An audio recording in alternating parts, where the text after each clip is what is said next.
Hello dear students, welcome to my channel. आप सभी को राधे राधे, जय श्री कृष्ण। बेटा, आज आपकी 8th ग्रेड अभ्यास पुस्तिका विज्ञान कक्षा 7 की क्लास होने वाली है, क्लास नंबर 18। इसमें हमारा ये 9वां पार्ट है, गति एवं समय, जिसका नाम है, और ये हमारा पार्ट 2 रहेगा। पार्ट 1 में आपको पहले ही करा चुकी हूँ, जिसमें मैंने अति लघु तक आपको प्रश्न करवा दिए थे। नई किताब है ये हमारी 2025-26 की। अगर आपने पार्ट 1 देख लिया है, उसके प्रश्नोत्तर कर लिए हैं अति लघु तक, तो आप समझ गए होंगे कि किताब तो आपने पढ़ी ली होगी। तो चलिए अब हम चलते हैं सीधा अपने लघु प्रश्नों की तरफ। प्रश्न 7, चित्र में दो वाहन ए व बी की गति के दूरी समय ग्राफ में दर्शाए गए हैं। जो उसकी दूरी है और समय वो ग्राफ में दर्शाया गया है। ठीक है, इनमें से कौन सा वाहन तेज गति से चल रहा है, कारण स्पष्ट करो। तो बेटा, कौन सा तेज गति से चल रहा है? जो समय के साथ जा रहा है या जो दूरी के साथ जा रहा है, बताओ। और जिसका समय फालतू हो रहा है, तो समय थोड़ी ना फालतू चाहिए, हमें तो दूरी फालतू चाहिए। किसने ज़्यादा दूरी तय कर ली है? तो देखो, इसमें किसने ज़्यादा दूरी तय कर ली है? इधर वाले ए ने। ठीक है, देखिए, जैसे दूरी समय ग्राफ में जिस रेखा का ढलान अधिक होता है उसकी चाल भी अधिक होती है। चित्र में रेखा ए का ढलान रेखा बी के ढलान से अधिक है, इसलिए वाहन ए तीव्र गति से चल रहा है। जैसे कि मैं आपको यहाँ पे करके बता देती हूँ। देखिए, ये नीचे वाली लाइन समय हो गई, समय, और इधर क्या है बेटा? ये दूरी। ठीक है, दूरी। तो एक बात बताइए, अगर मैं यहाँ चलूँ ऐसे धीरे धीरे धीरे धीरे धीरे, मतलब मेरा समय क्या हो रहा है?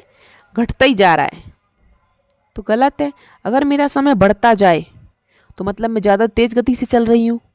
ठीक है, तो जो ऊपर होगा, जो ज़्यादा दूरी के पास में होगा, वो तेज गति से चलेगा, और जो समय के पास में होगा वो धीरी गति से चलेगा। आप ये बात हमेशा याद रखें, चाहे कैसा भी ग्राफ आ जाए। ठीक है, अगला प्रश्न देखें। प्रश्न 8, दो महानगरों के बीच की दूरी 360 किलोमीटर है। ठीक है, कि दूरी क्या दी है हमें? 360 किलोमीटर। इस दूरी को तय करने में 6 घंटे लगते हैं। समय क्या दिया है? 6 घंटे। तो बस की चाल किलोमीटर प्रति घंटा में ज्ञात कीजिए। अब एक बात बताइए, आपने फॉर्मूला पढ़ा है, चाल बराबर दूरी बटे समय, ये आपका सूत्र है। ठीक है, जो कि मैंने यहाँ पे लिखा भी है, चाल बराबर दूरी बटे समय। अब बेटा, दूरी क्या है? 360 है, और समय हमारा क्या है? 6 घंटे। इसने पहले ही घंटे में दे रखा है, तो हमें कुछ बदलने की ज़रूरत नहीं है। ठीक है, तो अब 6 का भाग 360 में दे दो, कितना आएगा? 60। आंसर किसने पूछा है? घंटे में। घंटे दिए हैं तो आंसर भी घंटे में ही आएगा, किलोमीटर प्रति घंटा। ठीक है, आ गया समझ में? तो बस की चाल क्या हो गई बेटे? 60 किलोमीटर प्रति घंटा।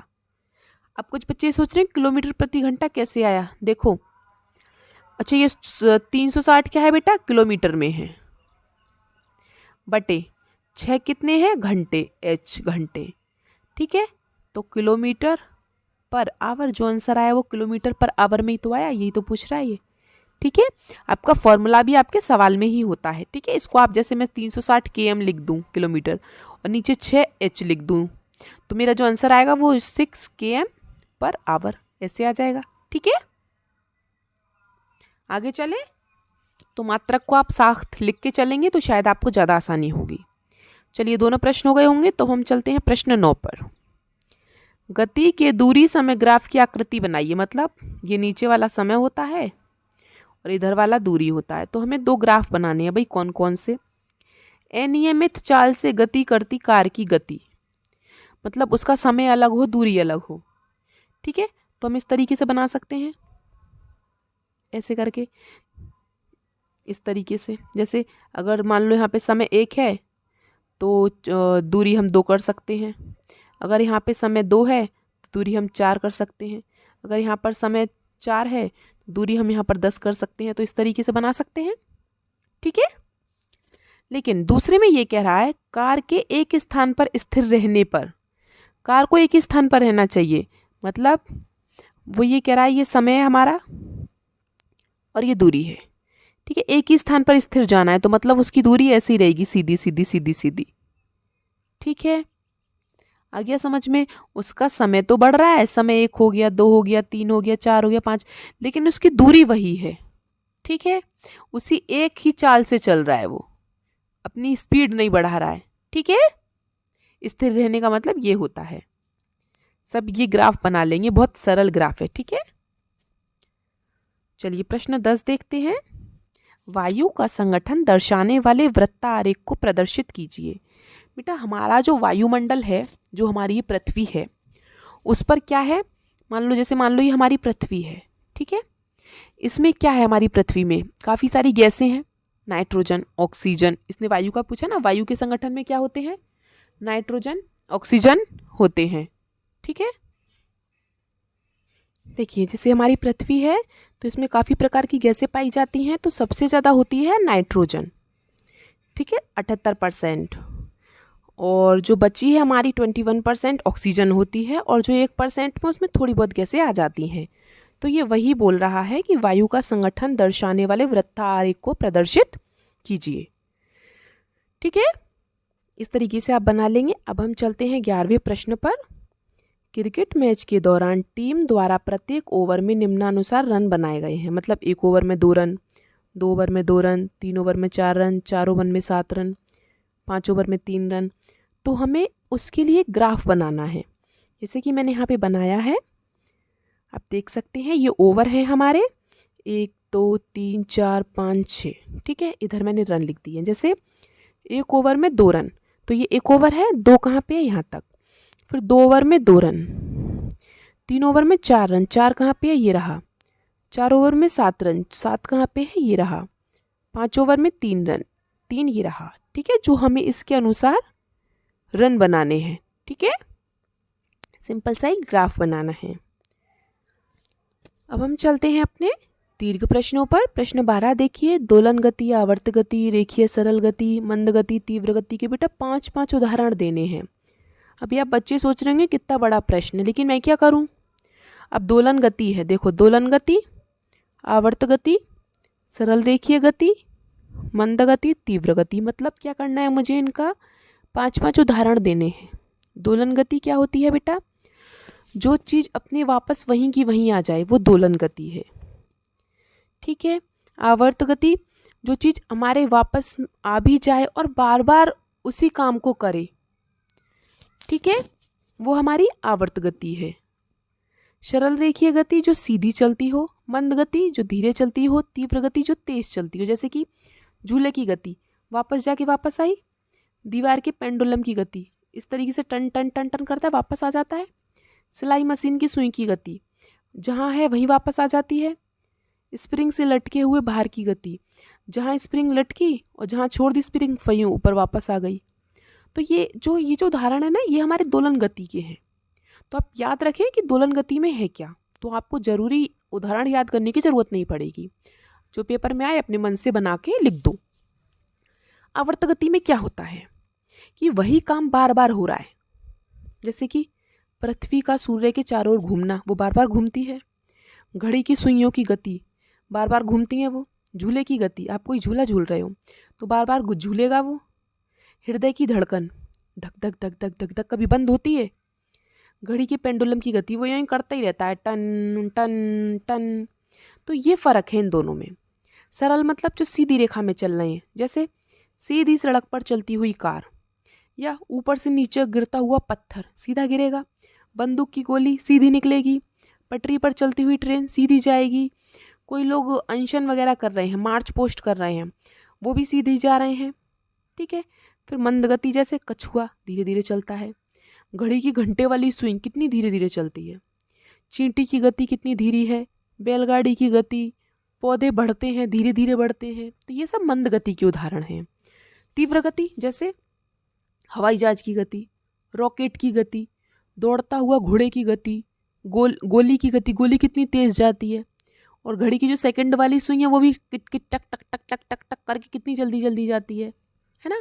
तो बस ये यही है, याद रखें किसमें क्या करना है। तो आपको उदाहरणों की ज़रूरत नहीं है, आप खुद से भी बनाकर लिख सकते हैं।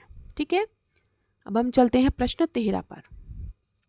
निम्नानुसार जंतुओं द्वारा प्राप्त की जा सकने वाली तीव्रतम चाल किलोमीटर प्रति घंटा में दी गई है, इन्हें मीटर प्रति सेकंड में बदलिए। देखिए, जब भी कोई चीज़ हमें किलोमीटर प्रति घंटा में दी जाती है और बोले हमसे कि मीटर प्रति सेकंड में बदलो, तो हम उस संख्या में 5/18 की गुणा कर देते हैं। ठीक है, जैसे कि 320 है, मैं आपको एक करके दिखा देती हूँ। 320 में मैंने 5/18 की गुणा कर दी। ठीक है, तो पहले हम इसको काट लेंगे, यहाँ से छोटा छोटा करके काट लेते हैं 9 बार, और ये कट गया हमारा 160 बार।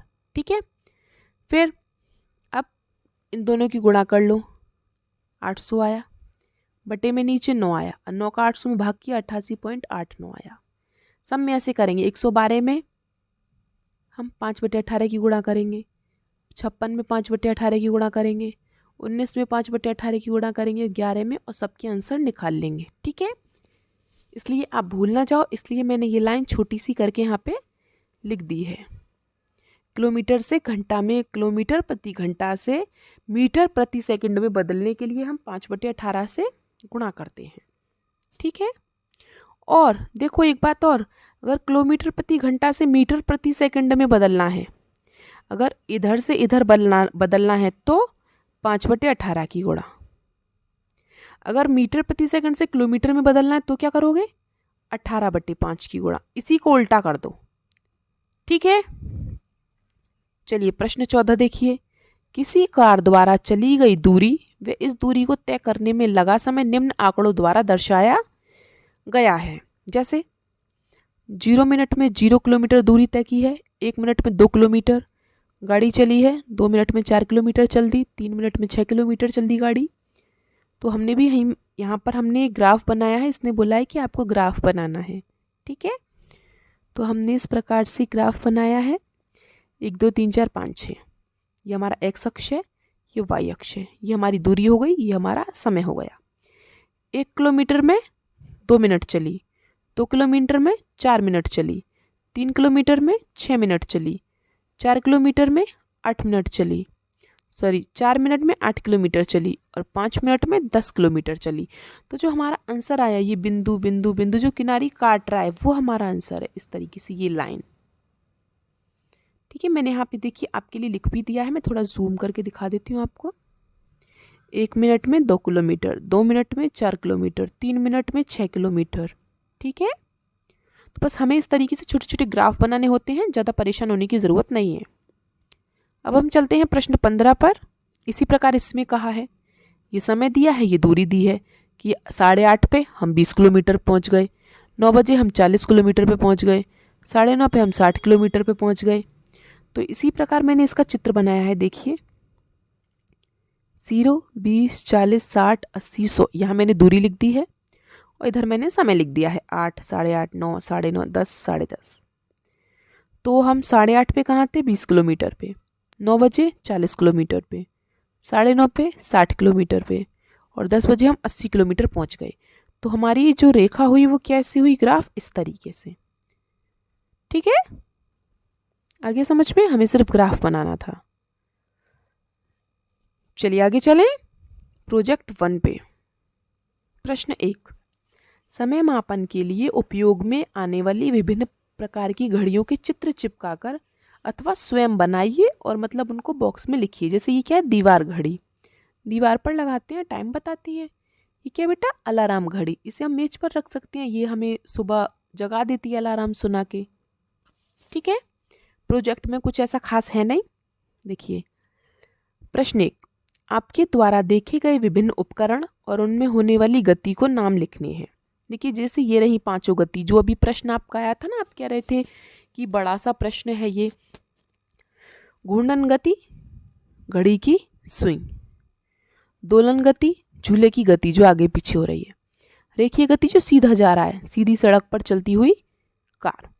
मंद गति, बैलगाड़ी का चलना, धीरे धीरे चल रही है। तीव्र गति, हवाई जहाज का उड़ना। ठीक है, आवर्त गति भी होती है, काफ़ी सारी गति होती है। ठीक है, तो इसमें हमने 5 दिए थे, तो हमने 5 लिख दी है। किसी कोई परेशानी? और अगर बेटा कुछ भी ऐसे थोड़ा आपको कंफ्यूजिंग लगता है ना, तो आप बेझिझक होकर मुझसे कमेंट बॉक्स में पूछ सकते हैं। कमेंट बॉक्स आप लोगों के लिए ही है। ठीक है। और जाने से पहले वीडियो को हाइप ज़रूर कर दें। वीडियो अच्छी लगी हो तो लाइक शेयर सब्सक्राइब ज़रूर करें। मिलते हैं हम आपसे अगली क्लास में, तब तक के लिए आपका दिन शुभ हो। Have a nice day and thank you.